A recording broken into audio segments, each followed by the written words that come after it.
the industrial foundation that was laid by Mao. So in this period, not merely were all the problems of China's national self-determination solved, but the social living conditions of the people developed immeasurably. The industrial foundation that was laid by Mao during his 30 years in power, that was later proved to be quite important for China to reform. So these were several aspects that I would think to be the continuity of the Chinese Communist Party's rule of China. But I noticed a very interesting thing.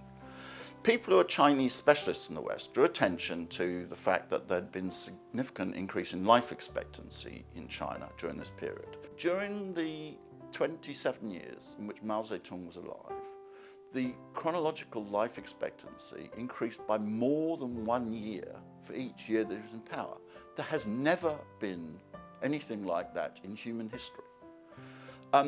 This was astonishing. So in this period, not merely were all the problems of China's national self-determination solved, but the social living conditions of the people developed immeasurably. For a long time, it looked as if countries like China just could not industrialize and could not compete with the Western countries and so on.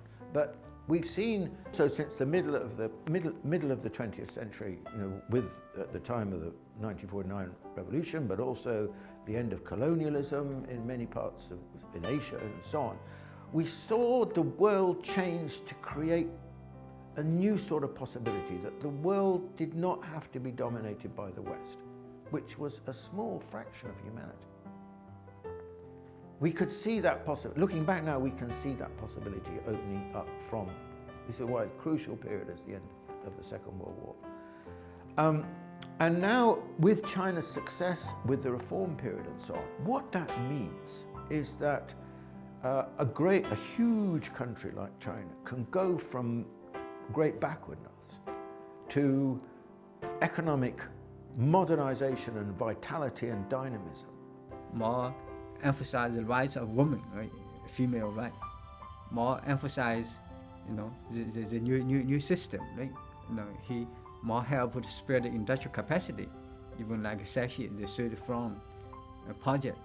All those sorts of things were very helpful for the development of the market economy in Deng Xiaoping era. So I would say, as a scholar, we really cannot be, our view cannot be affected by ideology. We have to look into facts, how those two eras, two historic stages, they're connected, to get more truth from it. Not just simply, criticize one, follow another. That's because history is a history.